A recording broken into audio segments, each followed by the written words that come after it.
Well, this is Dateline News and Conversation. Going to be talking about the MOU. Is it dead in the water? Going to be talking about um, Israel. They don't appear to be honoring the first article of the MOU, which is the complete ceasefire in Lebanon by Israel. We're going to talk about this tonight with a good friend.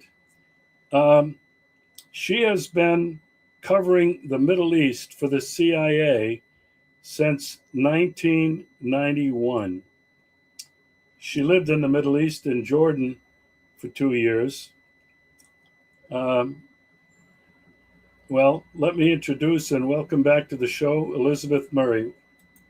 Elizabeth, welcome back to the show. Thank you, Regis. It's always good to be with you. Okay, so I wanted to establish your background and credibility. Having worked in the CIA since 1991, your job was to cover the Middle East, the media, the newspapers uh, for the United States of America. So, as much as anybody, uh, you have a pretty good idea of what's been going on in the Middle East, the balance of power, etc. Let me start by asking this question, Elizabeth. Um, Israel was created by Great Britain. I don't even like to call it great, just the UK or London or just England. And it was created as a beachhead in the Middle East, basically to counter any of the other countries in the region in terms of influence, power, and it was all about oil. Um, Now, Israel has been in the news many times since its creation. It's had several wars. It has basically been unrestrained when it comes to expanding its power and its influence. People today and have been talking about the Greater Israel Project and how far that extends. So, first of all, I'd like you to reflect with me and for me and the audience, Elizabeth, on how you personally, since 1991, have seen the influence of Israel in the Middle East. Uh, in the Middle East, Israel has had very um, interesting and colorful role. Obviously, there were many wars since its inception. Big ones, of course, in 1967 and 1973. And later on, there were normalization pacts with Egypt. And of course, now we have the Abraham Accords, but its presence has been very problematic of late. It has had good relations with some of the Gulf states, particularly the United Arab Emirates and also Saudi Arabia. And then, of course, there was the normalization with Jordan, which I believe happened in the middle 1990s. So there's sort of what you might call a cold peace in Israel with, Egypt and Jordan. But it has to be said that, Israel, as we currently see it, could not possibly survive without the many billions of dollars. I mean, technically, I think it's $3.5 billion that the United States just gives it outright every year, plus untold millions and even billions in other kinds of military aid. So Israel is is a country of immigrants, mainly from Eastern Europe, but also from Russia and Jews that migrated from Iraq and Morocco and other areas in the Middle East. and just basically sat there on top of Palestinians, and of course massacred and expelled many of them since the Nakba, I believe 800,000 in 1948, and then now we're seeing what's going on in Gaza. And there's of course, there's a Gaza-style ethnic cleansing happening right now in Lebanon. I believe that since March, this March, when Hezbollah entered the war on the side of Iran, I believe that Israel has killed almost 4,000 Lebanese people mainly in the south of Lebanon, in the area that it wishes to ethnically cleanse and permanently occupies, and has displaced, I think, 1.5 million people. So they're essentially trying to realize their greater dream of greater Israel, which they called Eretz Yisrael, which is, ironically, they use the term that they forbid the pro-Palestinian camp to use, which is from the river to the sea, from the Nile to the Euphrates River is where they would like to establish their Lebensraum state. So, Okay. Let me ask you this. If you were delivering the daily CIA briefing to the president, and by the way, I don't think he even gets briefed by the CIA. He gets briefed by Jared Kushner and whoever else is in that primary circle. What would you say to him if you were the last person that could whisper in his ear on February 28th? What would you have said? I would have advised him not to go into a war that has almost no U.S. national interest involved in it. This was a war for Israel. This was a war for Israeli interests. And I don't know what kind of pressures were brought on to the president to have him make that decision. But I am quite sure that there were papers put in front of him advising him not to do it. And he chose not to listen. Obviously, as you said, I mean, I think, unfortunately, rather than listening to intelligence professionals and people seasoned in politics, he prefers to listen to his son-in-law and to his business or real estate friend, Steve Witkoff, who, by the way, are now being insulted in Israel for helping to promote this latest deal with Iran. Israel is now insulting every U.S. official that was involved with that. But yeah, and I have to say that whoever whispered in Trump's ear most recently obviously informed him about the world economic situation that has been occasioned by this blockage of the Strait of Hormuz.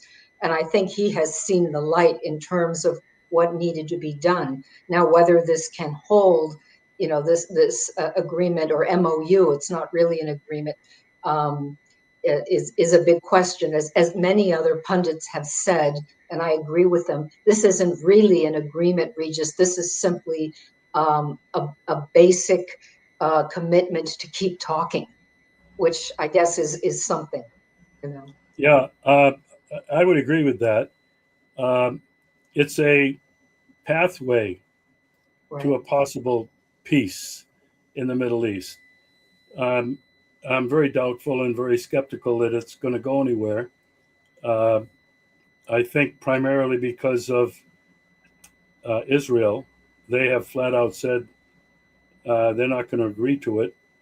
I'm just hearing just a little while ago, as you mentioned offline, that maybe Hezbollah and Israel have agreed to a ceasefire beginning sometime today. We'll see how long that holds.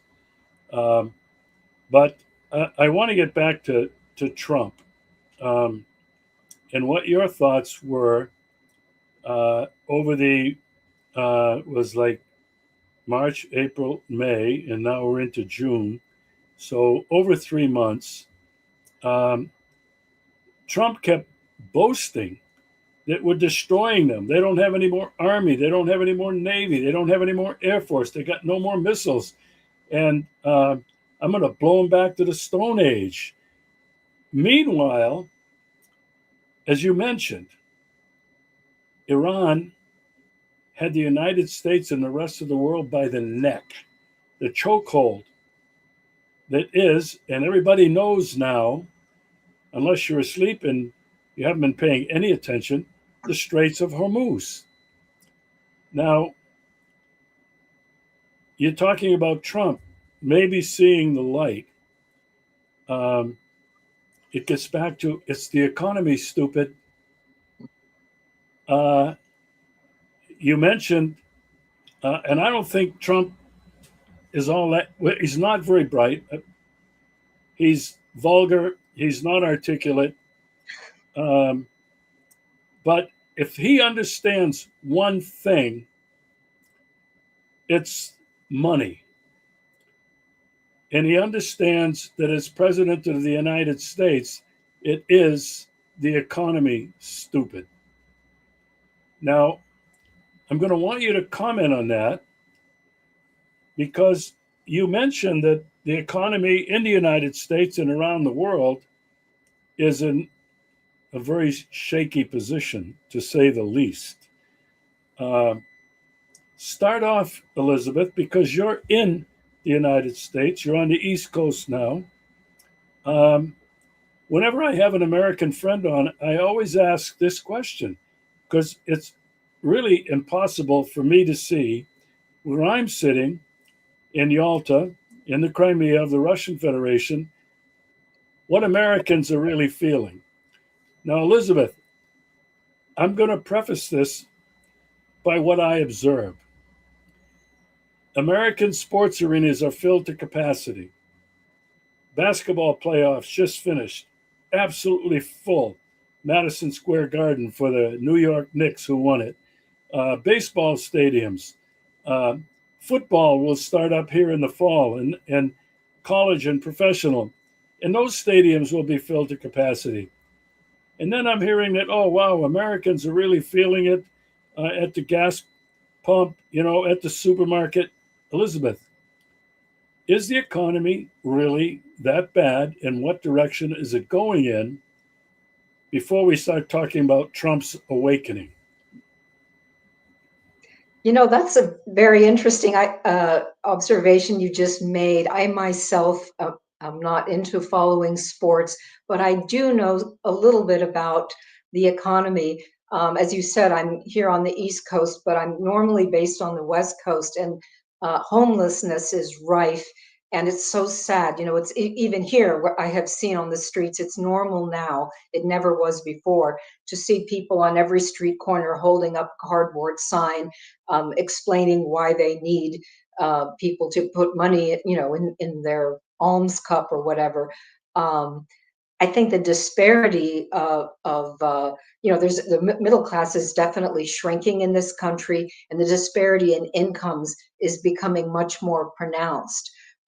There's no question about that. The fact that you say the stadiums are full interests me greatly because often when people fall on hard times, they will even spend money they don't have for distractions, for spectacle. And this might have been some of the rationale that Trump had to stage this sort of very vulgar, fight or wrestling or whatever right there at the White House. But when people, especially Americans who love sports, when people fall on hard times, they often rely on spectacle, and they might shell out and money that would better be spent on food or whatever to distract themselves and their families from the reality that they see around them. And I think that's one of the reasons that this sports mentality, or almost a sports religion, exists in the United States. It is some people's religion, that you see that what they wear, and that the colors and all that. And I went into a bank the other day, and they had these football helmets with the colors of the team. I mean, sports to me in this country is at a very strange level in society. But I think that's one, for the psychiatrists. But yeah, ironically, the gas prices at the pumps here on the East Coast, where I'm at in Northern Virginia, are actually several dollars less than over in California. And I don't know why that is or what that is, but there must be some artificial effort to keep prices down. Because what I'm understanding is that even in the best of circumstances, if this memorandum of understanding with Trump goes through, even if it holds, even if Israel decides, not to attack South Lebanon for a while. And by the way, I should stress, just because they've said they will have a ceasefire. There is this news of the agreement with Hezbollah. Israelis have also declared that they are not withdrawing from South Lebanon, which we probably need to discuss more of. But the poverty in this country is there. It's a little bit hidden. I think hunger is a quiet thing, but food banks are everywhere. The price of food in this country is ridiculous. I mean, I go to the supermarket and I wonder how people who have, sort of a job like a teacher, or so if you have a cleaning job, or maybe you're even holding 3 jobs down, how can you feed your family and pay the bills? Prices are astronomical. So I can vouch for that from where I'm sitting right now. You think it's the same thing across the country? Right, Absolutely. you do. Oh, I want to talk now a little bit about sports because I'm the one that brought it up. Um, you, you made a very good point. It's bread and circuses all over again, just like back during the Roman Empire. The people were suffering badly, but boy, they were showing up in the Colosseum for bloodbaths, and I absolutely agree that uh, sports has become the national religion. Um, Professional football, typically held on Sunday, has become the liturgy. When you look at it, with all the elements of liturgy, uh, James Kavanaugh was a Catholic priest. Uh, he, I think, he is the first one that I can recall that ever talked about it. And whether he wrote a book about it, it was just something he said that sport, and especially football, is a national religion. Um, it is the great distractor. Um, it's your tribe against another tribe, and you live that every day of the week. You're following the news about your favorite team every single day. You're going to the sport pages rather than going to, well, I don't want to see the main pages of the newspaper because that's all basically propaganda. But it is powerful, and I think it's one of the things that Americans are using to escape from the reality that's happening on Main Street and the reality that's happening in the world. Now, I want to, and then you mentioned the cage fighting last Sunday on Donald Trump's birthday at this arena that he had constructed on the south lawn of the White. I mean, the south lawn used to be where the other presidents had Easter egg hunts for children on Easter Sunday. And here he's got this, I don't even know what to call it because I don't follow it, but it's apparently the most savage form of fighting, not just between men, but between women now. And it's bloodlust. People want to see one or the other just get, well, maybe get killed. I don't know. At least being, I don't even know how to describe it. All right. I want to continue talking now about Donald Trump and waking up, as you said. Um, he certainly hasn't woken up about what's happening to all the people that he killed in Iran. He bragged about it. Um, the children in Minab were 170 something children, and their teachers were wiped out immediately by several U.S., I think they were Tomahawk missiles. No remorse about that. No remorse about Palestine, Gaza.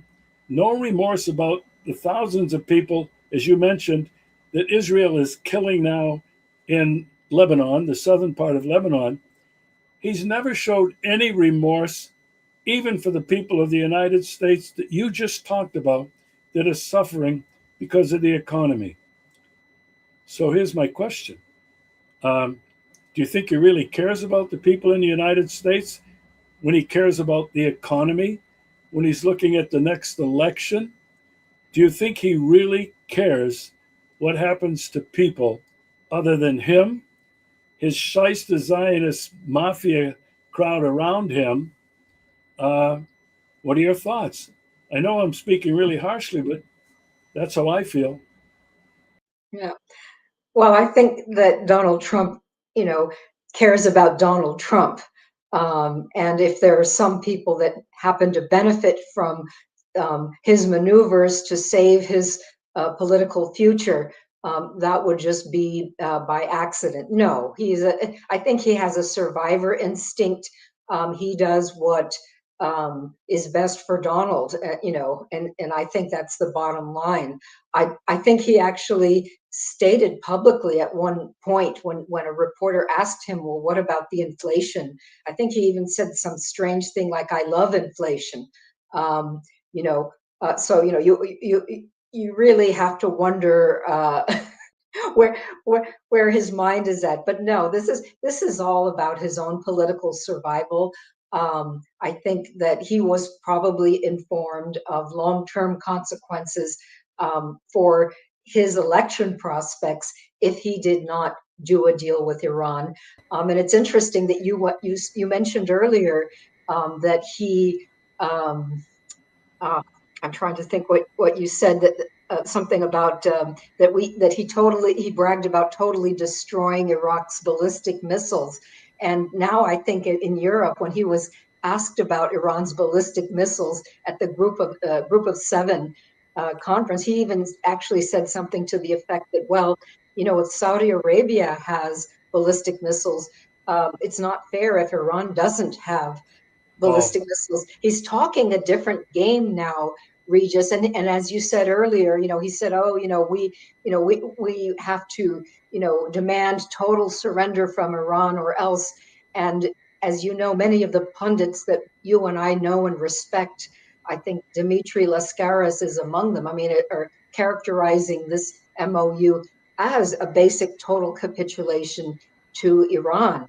I mean, it was set up to me. I think I was, obviously I'm not in the Middle East, so I rely on hearing journalists who either are reporting on the ground or who are close to those who are, because obviously you can't listen to any of the propaganda from the establishment mainstream media. You won't get the straight story.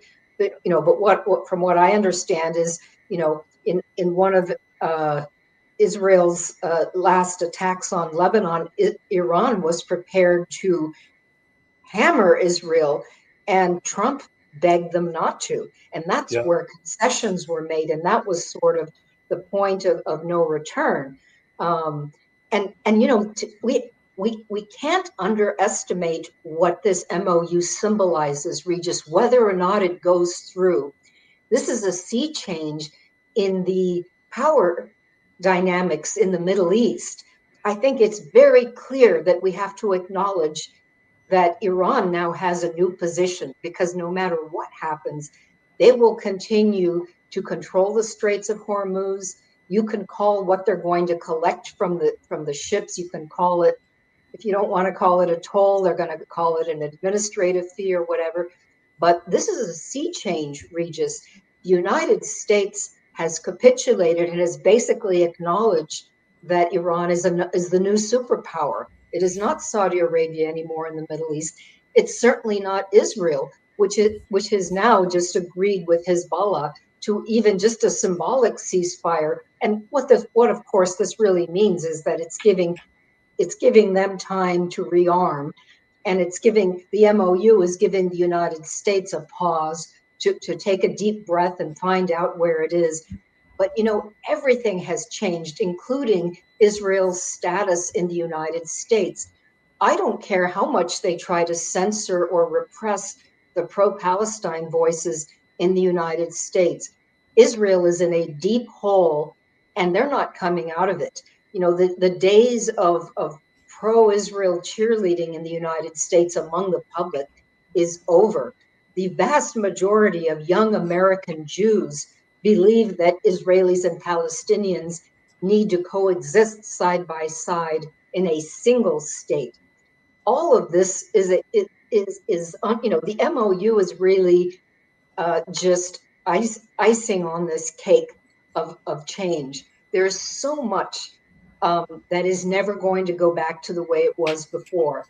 And that's something that we could even discuss in another session. What are the deep implications of this for the power dynamics in the Middle East? Because the other thing that, Regis, that I want to mention is that Iran took a lot of bombing and a lot of punishment, and yet United States did not achieve the regime change.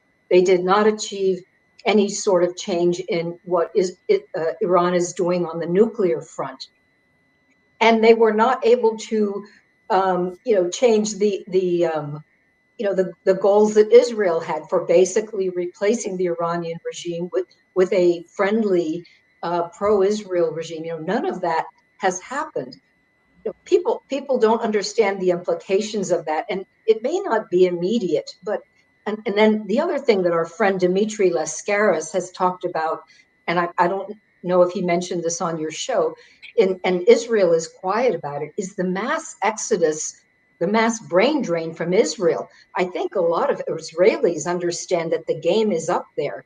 And whether Bibi goes out and Naftali Bennett goes in, I mean, I think a lot of Israelis that are, thinking about the future of their children, their families, they're not going to wait around to see what Naftali Bennett is going to do vis-a-vis Iran. I mean, he's already spoken out saying, I'm going to be I'm going to be Iran's worst nightmare. He's been making all these bombastic statements.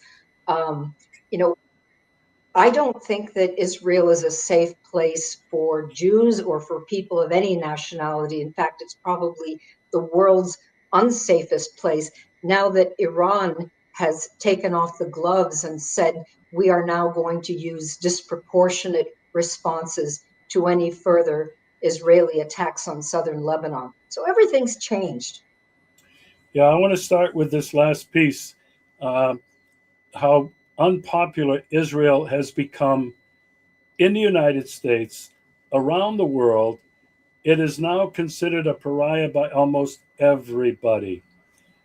The other thing that you mentioned, and you mentioned my good friend Dimitri Lastakaris, who's a regular on my show, um, is as long ago as a year or 2 years, he'd been visiting the Middle East from Syria, Lebanon, uh, Iran, Jordan, and even Israel.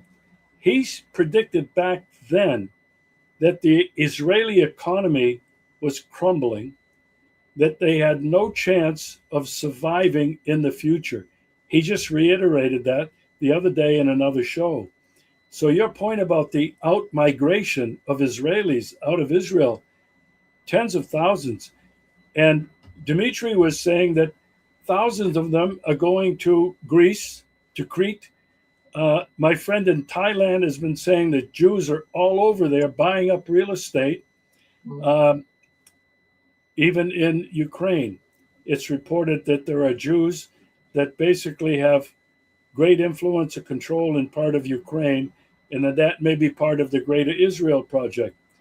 Now, that said, I want to get back to the MOU. Elizabeth, I don't want to get into the 14 points. I'm sure you have analyzed them completely. I have, and I'm not a lawyer, but I've looked at those 14 points, and the fact that Donald Trump agreed to them, not as a deal, but as a memorandum of understanding, the groundwork from moving forward, if we keep talking, represents to me a complete capitulation, an admission that the United States lost. The other part of this, uh, Elizabeth, that I want you to comment on, Iran was incredibly strategically brilliant by not just attacking Israel, but all of America's military and space and radar installations all over the Middle East. Nobody survived that. That was brilliant. But I'd like you to start. You could go any way you want with this. Do you think that the United States will now be forced to pull out militarily from the Middle East? Because I don't think any of these countries that hosted, harbored American military installations, thinking they were safe, now know that America couldn't protect them. What are your thoughts? Well, Regis, very good point. And in fact, indeed, um, many of the installations in the Gulf countries, especially like the Fifth Fleet in Bahrain, but also in the United Arab Emirates and elsewhere, they have been forced to evacuate. This has not made it into the mainstream US press, but they've been obliterated by Iranian attacks. And I think that's basically forcing the Gulf states to reevaluate their relationship with the United States and ask themselves, is this the horse that we want to bet on? Is this who is going to be the next major power and influencer? It's forcing them to talk to Iran. It's forcing these states that were so beholden to the U.S. to pivot now, because I think that what you predict is right, that eventually the U.S. will have to completely draw down. I don't think they're or have a very minimal presence, perhaps in countries like Jordan that receive large amounts of U.S. assistance. I think Jordan receives about the same as Israel. I think 1.5 billion a year, and basically the U.S. props up that regime, which is rather corrupt and very much in the pocket of the United States and its policies. But the Gulf countries are going to start pivoting towards Iran and reevaluating, because they've seen, I think the worst insult to them is that the U.S., there were supposed to be mutual defense pacts. Did the United States defend the integrity of those countries when U.S. bases came under attack? Absolutely not. They cut and they ran, basically. So what has transpired in the Middle East, I think, is a lesson for the whole world. I mean, no doubt China is drawing lessons from this with regard to Tehran. The Russians have sat back and watched, and I think they're basically leaning back and saying, we're just watching the U.S. destroy itself. We don't have to do anything. Look at this. It's a spectacle to them. But certainly, the power dynamics in the Middle East will change, and I think the U.S. has lost a great deal of respect. And the myth that it is there to protect others probably was not lost on the NATO countries either. Yeah. It's a lesson for the world, Regis. Uh, I couldn't agree with you more. Uh, I want to go back, and you talk about the U.S.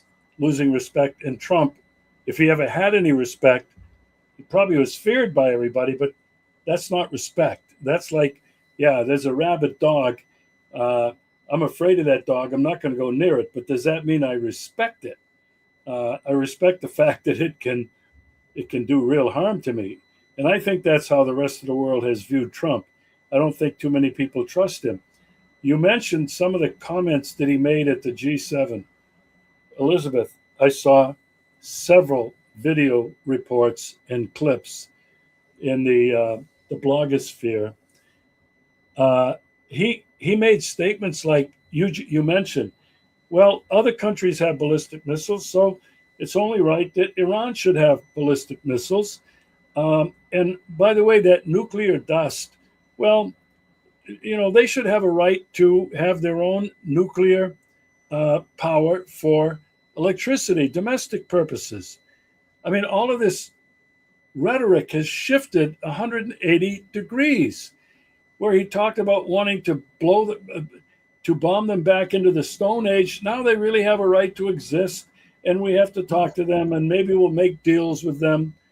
I mean, he's so contradictory, even in the same sentences. The other thing, and I want to ask you about Trump before we go on. Um, you said something that I don't remember if you mentioned this before we went on the air or in the interim, uh, that the Iranians decided to use psychiatrists, psychologists Mm. to analyze Trump's behavior in dealing with him.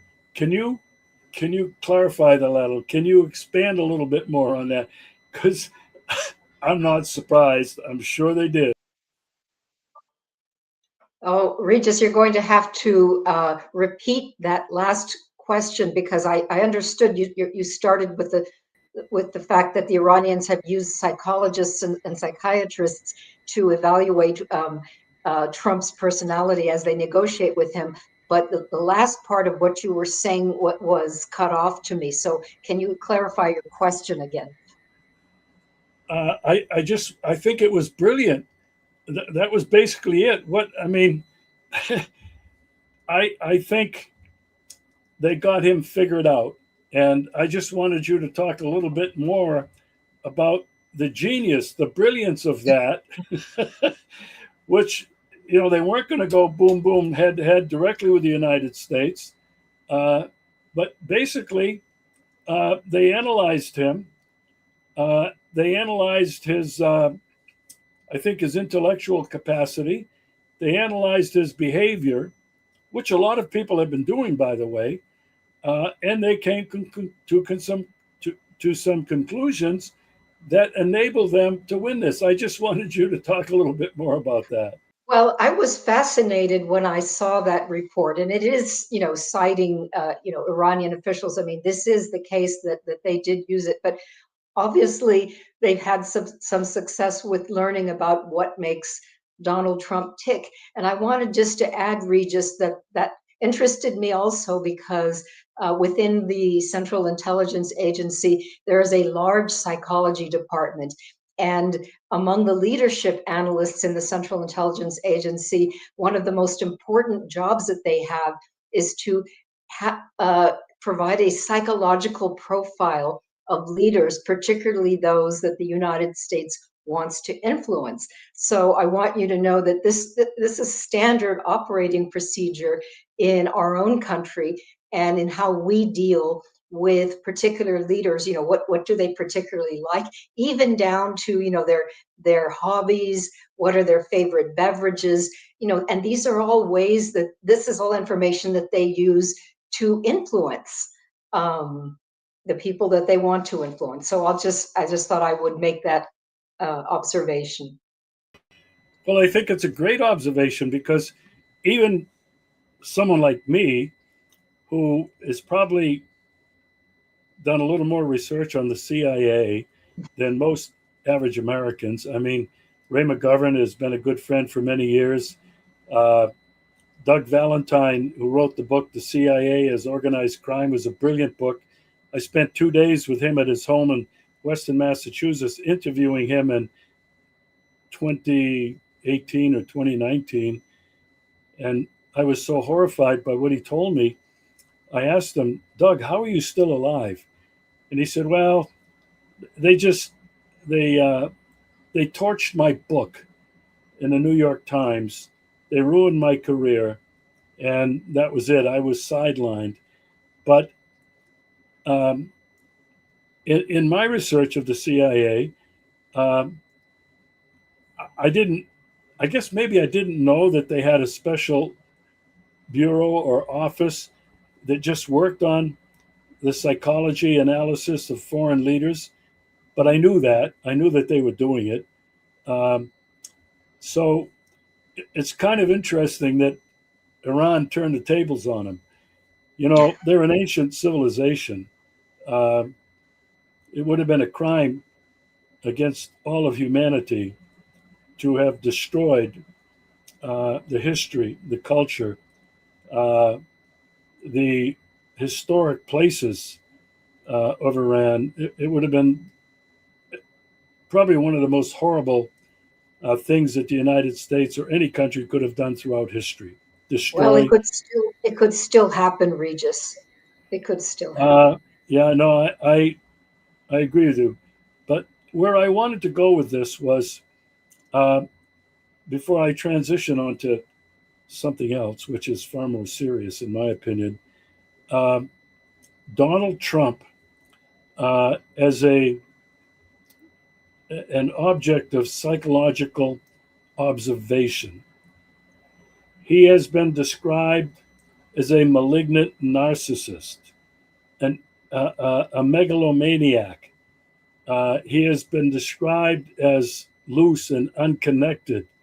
Uh, he has been described as incoherent, contradictory, uh, inconsistent in everything.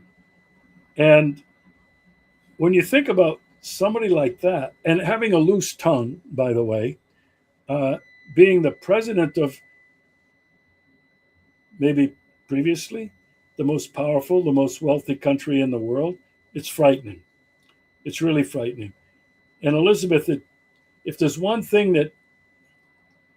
that bothers me the most, is how the American public over the last year and a half, and you have to go back to his first term as well, how they can remain silent in the face of this imbecile and how they could have elected him in that election if it was fair and whatever.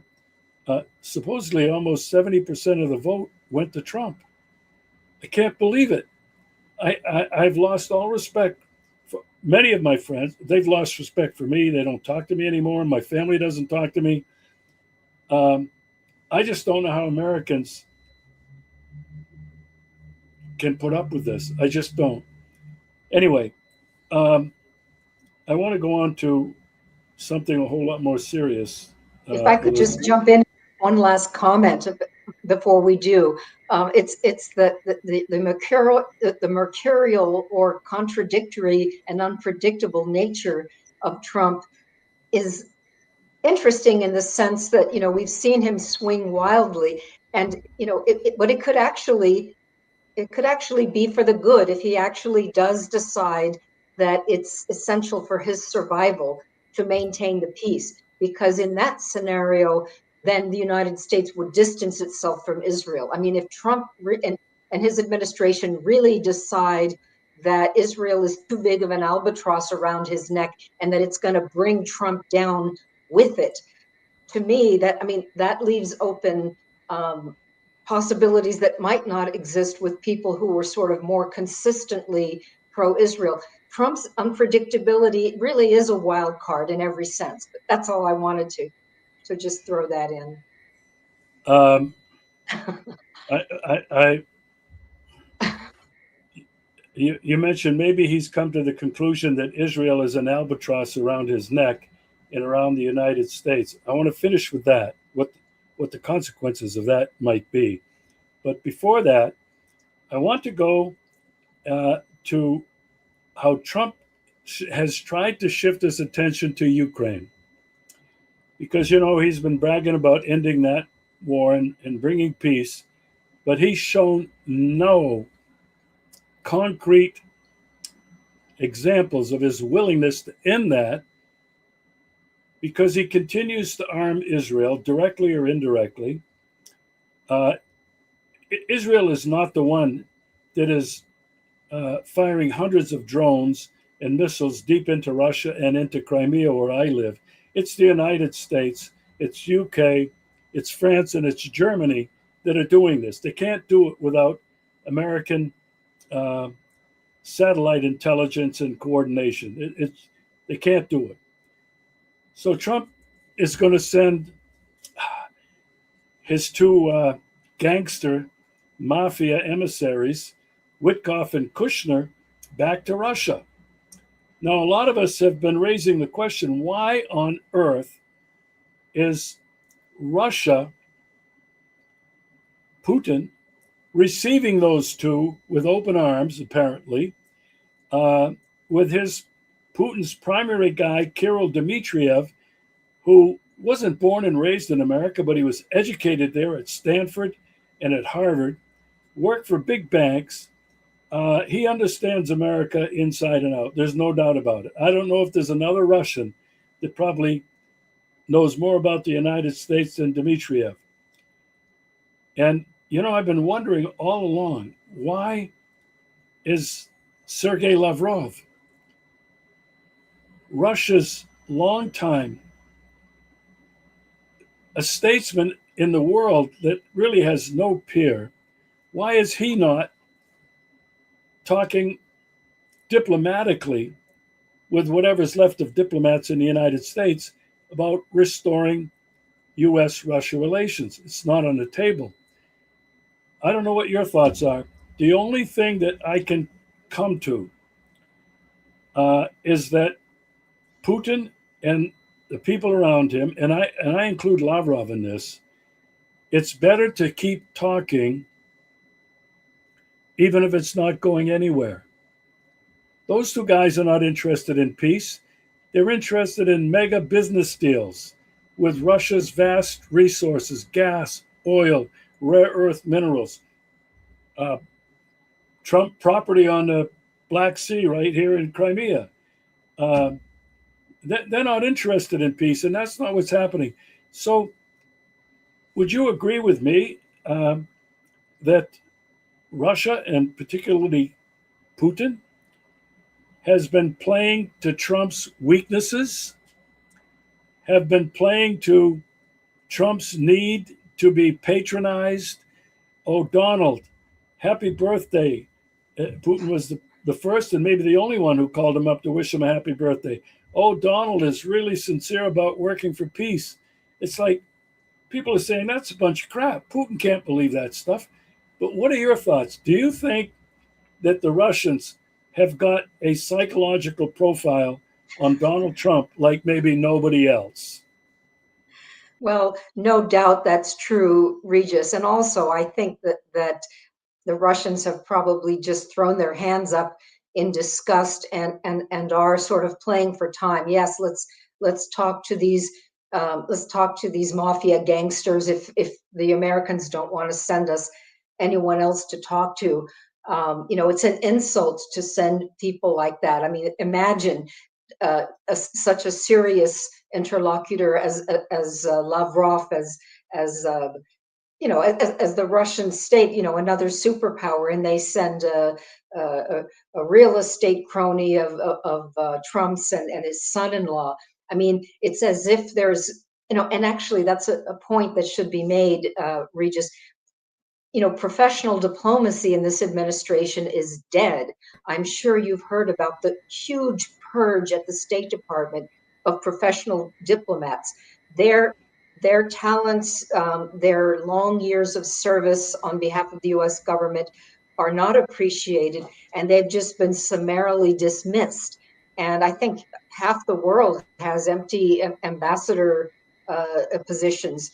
The Russians may have concluded that there is no one now in the United States that they can talk to, so they're just going to, you know, engage in this little kabuki theater until they find serious interlocutors, and it may not happen in this administration. But really, the state, it speaks to the state of American diplomacy that if we cannot even talk to another great power, and a nuclear power at that, and such a critical um, partner as Russia that we do need to keep talking to. that's very dangerous. And it seems like, unfortunately, as far as the war with Ukraine is concerned, I mean, it's just unfortunately the endless war thing. And of course, politically for NATO, it's their bogeyman of choice because their economies are falling apart. NATO is a wreck, and it's so easy for them to just, okay, look at Germany building up their military to face the so-called fictitious Russian threat. What's happening in Europe is really very concerning, and I'm sure Russia is very concerned about it too. I mean, they should be holding peace talks with Russia, and bringing things back to normal. But instead, they're whipping up this sort of level of fascism and mass hysteria that we've not seen, for many years. Going way back. It's very disappointing to see the political situation in Germany right now, especially. And the fascism word, the F word, is there throughout Europe. Um, it's very insulting to Russia, to China, to send these people and a bunch of billionaire uh, transnational corporation CEOs to China and no diplomats. It's terribly insulting to these two countries. I'm just talking about the two powerful countries that are opposing the United States right now.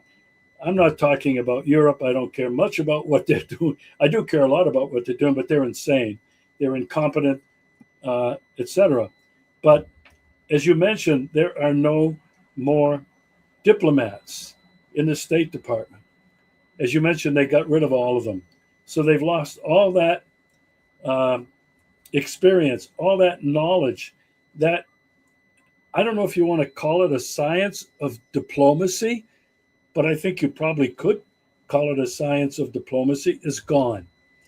And so when you send two goons to Russia to talk, well, that's what they are. They're goons. Just like mafia, you know, guys, they're not the hitmen pulling the trigger, but they're the guys that are going over there using the muscle. Let's face it. So I think we agree that Russia, China, and Iran have figured out it's better to keep talking to them because they're still dangerous. It's better to keep talking and placating Donald Trump with words and flattery than to risk the alternative. You mentioned it's still possible that the United States and Israel could wipe Iran off the face of the earth. Now, with the time we have left, I want to come to something nobody's talking about except Trump. He bragged openly again at the G7. I eliminated their leadership, the first two levels of their leadership. I killed Soleimani. I ordered him. We tracked him. We knew what he was going to be doing. We knew what plane he was going to be on. We knew when he was going, and I killed him. Now we're talking about extrajudicial killing.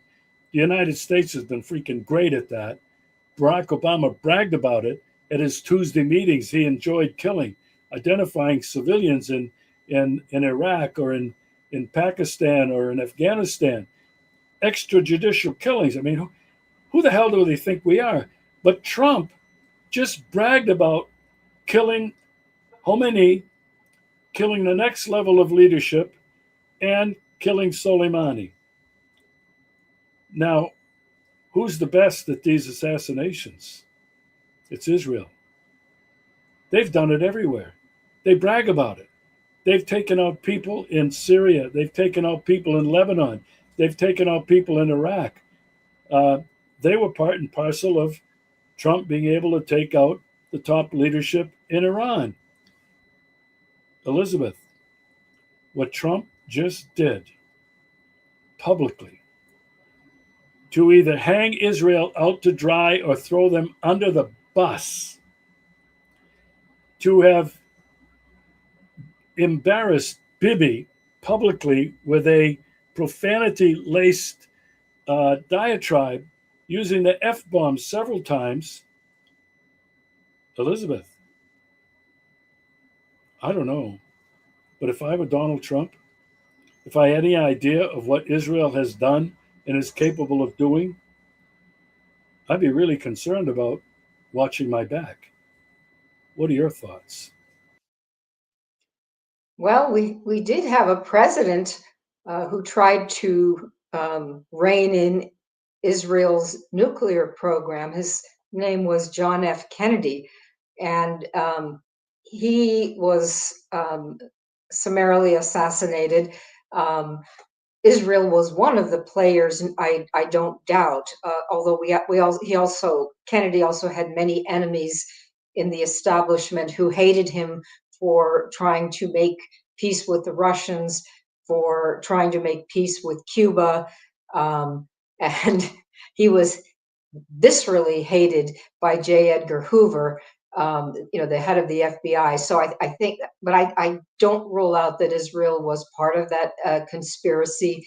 And I think actually President Obama alluded to that. I have this from an anecdote that Ray McGovern has told more than once, that somebody asked Obama why he wasn't going through with many of the things that he had promised to do in his administration. And Obama said something to the effect that, well, we all know what happened to Kennedy. So, this is always a risk that an American president takes, especially when he goes off the reservation a little bit and doesn't do what his handlers tell him to do. So, it's anybody's guess what's going to happen with the leadership of this administration if they go off the reservation when it comes to Israel. Now, the likelihood of that happening is, to me, still. I mean, I still think that the Israelis hold some Epstein tapes on Trump that he's worried about. Trump has an election coming up. Um, the APAC vote is very important to him, that sort of thing. So, but what's new in this dynamic is the Iranian promise to launch overwhelmingly disproportionate retaliation on Israel should it resume bombing in Lebanon. And the Iranians are true to their word. If they say they're going to do that, they will. And if if if United States gives Iran carte blanche to go after Israel and does not defend Israel, um, yes, I think that certainly political careers may be in danger, and possibly lives. We've seen. Look at the assassination of Charlie Kirk, which happened right after he began to distance himself from Israel. I mean, there are a lot of people sort of lower on the totem pole that have paid with their lives for betraying Israel, in their opinion. So, You know, Tucker Carlson has come out, probably is, and Candace Owens, but Tucker Carlson, extremely powerful, has millions and millions of followers. He's an influencer if there's ever been one. He has really turned against Israel, Trump's support of Israel, etc. And I thought, and I occasionally watch some of his shows, and I think in some things he's really great. On other things, I don't very much support him. But I thought, man, his life is in danger. He's hiding away somewhere up in Maine, not far from where I was born, in a a really nice little resort cabin. But I thought he's in danger, um, because of what happened to Charlie Kirk, and I don't think there's any doubt that Israel is the one that did that. I am a Nobody else is talking about this. I don't have a crystal ball, but the first thing I thought of when Trump blasted Bibi, used the F bomb on him, and since has been pressuring Israel to stop the bombing uh, in yeah. Lebanon. I then thought Trump is a dead man walking. He is not going to survive. Uh, maybe even to the election, uh, because I don't think Israel fools around. You look at the history of political assassinations. Uh, I just, I'm really troubled by it. I think Trump maybe have crossed the Israeli Rubicon. And this MOU, when you read it, and if you try to read it from the point of view as an Israeli in Israel, that's a death sentence. Anyway, Elizabeth, you have any final comments before we wrap it up? It's been fascinating conversation as always. Thank you very much. I would just say that what if if Israel decides to take out an American leader, I think that might have a backlash. And I don't know if that would change American public opinion about Israel, which is, as you know, is at a record low right now. I think that the sea change will go beyond individual lives. We've seen this happen in Iran, where they decapitated the Iranian leader, and now the Iran is stronger than ever. And the same could happen in our country. Elizabeth, we're going to have to wait and watch and see what happens. There's a lot of analysis going on by everybody about what's going to happen in these next few days. Um, I want to just sit back and wait and watch and see how this unfolds.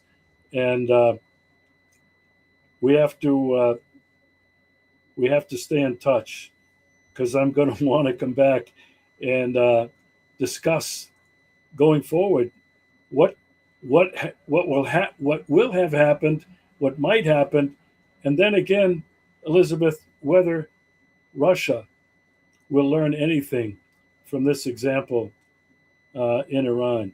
Thanks so much for coming on the show. It's great to see you again. Enjoy your time as much as you can on the East Coast, and then get back to the West Coast and enjoy life. Thanks so much. Thank you, Regis. Good to be with you again. Thanks for having me.